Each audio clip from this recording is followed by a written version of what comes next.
बिस्मिल्लाहिर्रहमानिर्रहीम। अस्सलामुअलैकुम। इस वीडियो को आखिर तक देखें। ये मालूमात आपकी और आपके ख़ानदान की सलामती से मुताल्लिक़ हैं, लिहाजा नज़रअंदाज ना करें।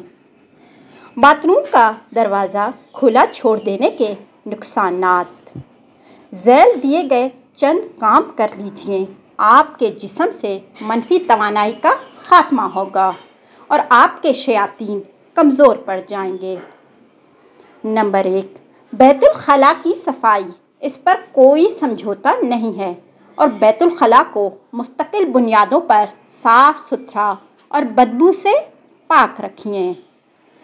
नंबर 2, रात को सोने से पहले बैतुल खला को साफ़ और पाक रखने का एहतमाम कीजिए। नंबर 3, बैतुल खला का दरवाज़ा हर वक्त और मुस्तकिल बुनियादों पर बंद रखने का एहतमाम कीजिए। नंबर 4, बैतुल खला में कपड़े उतार कर लटकता ना रहने दीजिए।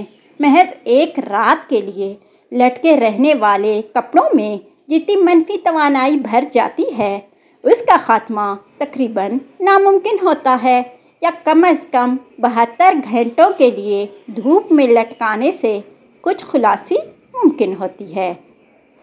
मैले उतरे हुए कपड़ों को हमेशा बैतुल खला से बाहर किसी टोकरी वगैरह में रख दीजिए। नंबर 6, बैतुल खला में कभी भी अतूरात ना रखिए और ना उसमें खुशबू वगैरह का इस्तेमाल कीजिए।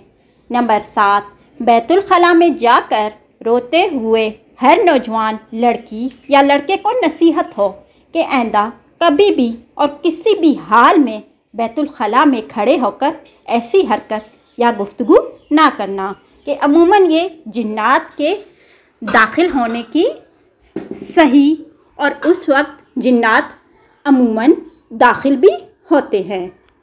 बैतुल खला में जाकर रोना आपकी तरफ से शयातीन को खुली दावत होती है कि आपके जिस्म में दाखिल हो जाएं या आपके जिस्म को पकड़ में ले लें। इसके अलावा भी ऐसा करने से रिस्क या शादी में देर होती चली जाती है। ज़िंदगी में मुश्किलात बढ़ती हैं, बिला सबब गम और अफसरदगी का एहसास होता है और तशन्नुज या मिर्गी तक हो सकती है। हर तीसरे दिन अपने घर के दरवाज़े और खिड़कियां खोलिए और घर में सूरह बकरा की तिलावत रिकॉर्डिंग चलाइए। आपको बज़ाते खुद अपने अंदर और अपने घर वालों में नफ्सियाती बेहतरी महसूस होगी। घर से शयातीन और जरासीम को भगाने के लिए आकाए करीम अलैहिस्सलातु वस्सलाम के फरमान के मुताबिक कलौंजी की धुनी दीजिए। घर में कलौंजी या बखूर की धुनी ऐसे वक्त ना दीजिए जब घर की खिड़कियां बंद हों। घर में बहुत ज़्यादा शीशे ना लटकाइए और अगर मकसूद हो तो दाखिली दरवाजे के आसपास लटका दीजिए। घर में ऐसी जगह ना बैठिए जहां से अभी अभी कोई उठकर गया हो। जागने पर लंबी लंबी सांसें लेकर बिस्मिल्लाह पढ़ते हुए उठिए। रात में सोने का एक मुस्तकिल वक्त मुकर्रर कर लीजिए और सोने से पहले सूरह मुल्क की तिलावत को कभी तर्क ना कीजिए। मुबारक हो उनको जिन्हें इस सूरत को सोने से पहले पढ़ने की आदत है कि ये सूरत उनके लिए अज़ाब कब्र से निजात का सबब बनेगी। नमाज के बाद आयत कुर्सी की तिलावत से आप और जन्नत के दरमियान में सिर्फ मौत का हायल होना बाकी रहता है, जैसा कि अहादीस में वारिद है।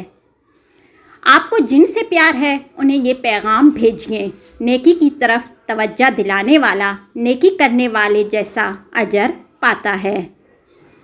हालिया रिसर्च डॉक्टर आइजुल करनी, जो कि सऊदी अरब के डॉक्टर हैं,